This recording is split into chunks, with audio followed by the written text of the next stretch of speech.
Finding Clues, Chapter 1. Wowzers! Back in the 1980s, a certain bumbling cyborg detective with a heart of gold managed to capture the imaginations of millions. Inspector Gadget wasn't just another cartoon, it was a full-blown phenomenon. With his signature trench coat, a seemingly endless arsenal of gadgets, and that unforgettable "Wowzers" catchphrase, he became a household name. Uncle Gadget! Wowzers! A giant golf ball! The show's theme song, famously inspired by Edvard Grieg's In the Hall of the Mountain King, is instantly recognizable to this day. But just as quickly as he shot to the top of the rankings, his star began to fade. This is the story of how a groundbreaking show defined a generation of cartoons and what led to its eventual fall from grace. Okay, there was a time when Inspector Gadget was the undisputed king of cartoons. It was a revolutionary show that broke all the rules, won over hearts, and helped kickstart a new era in kids' television. It aired in dozens of countries, becoming an international sensation that seemed absolutely unstoppable.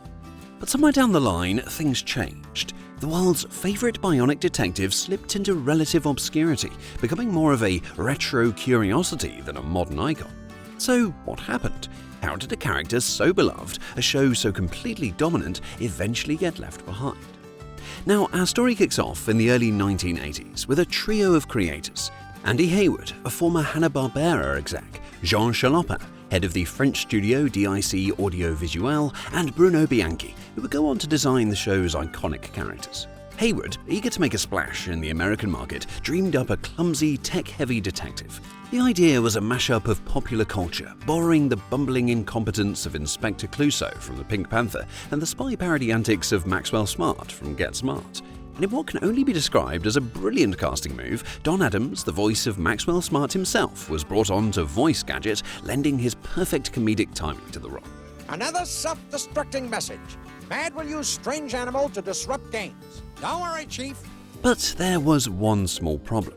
The creators worried the show wouldn't appeal to girls, and their solution was simple but completely transformed the series. They created Penny, Gadget's super-intelligent niece, and her loyal, perpetually disguised dog, Brain. Now, this single decision established the show's core dynamic and its cleverest twist. Inspector Gadget wasn't the real hero. While Gadget stumbled his way through missions, narrowly avoiding disaster through pure dumb luck, it was Penny and Brain who were secretly solving every single case. Penny, with her high-tech computer book and communication watch, was the true brains of the operation, a detail that made her an icon for a generation of viewers. Brain, how's it going? Listen, Brain, there's something suspicious about that ringmaster. The production itself was a groundbreaking international effort. With a creative team split between France and the United States, the animation was mainly outsourced to studios in Japan and Taiwan, including the legendary Tokyo movie Shinsha. This global teamwork made the show possible, but it also made it famously expensive for its time.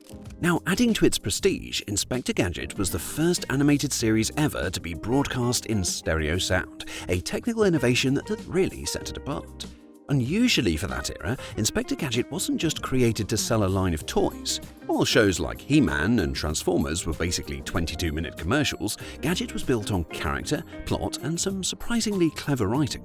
After a pilot episode aired in December 1982, the series officially premiered in September 1983 and was an instant hit, forever changing the landscape of syndicated kids' TV. If you're loving these trips down memory lane, join our totally rad membership for just $2.99 a month. It helps us keep creating content you love. You'll get exclusive badges, emojis, early access to new videos, and shoutouts. Hit that join button to support the channel and keep the nostalgia alive. Thanks for being totally rad.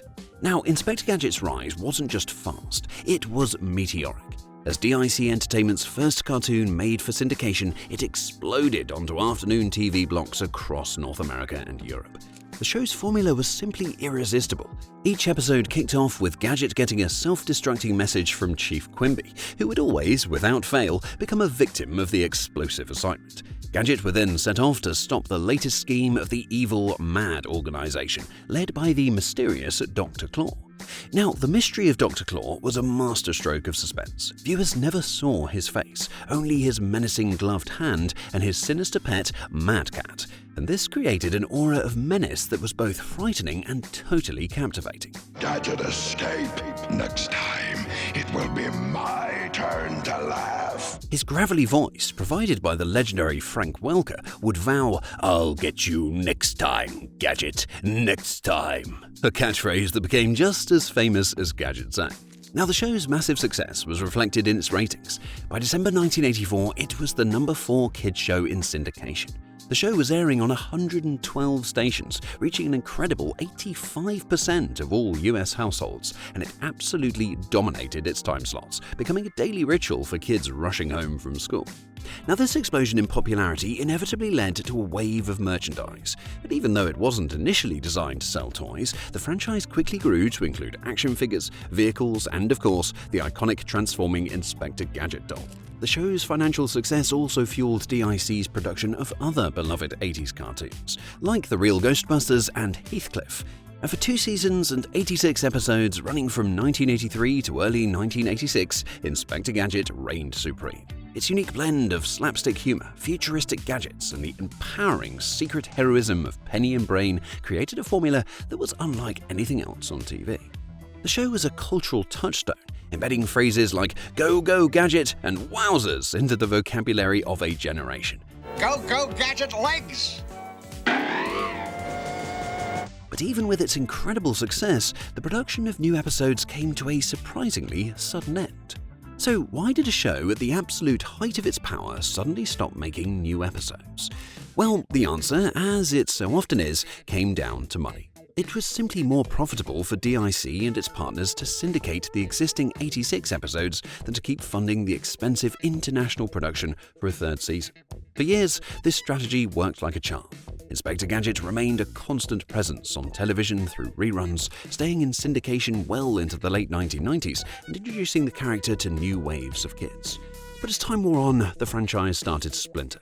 The first real attempt to continue the story was a 1992 TV special, Inspector Gadget Saves Christmas, which brought back the original cast for a holiday adventure.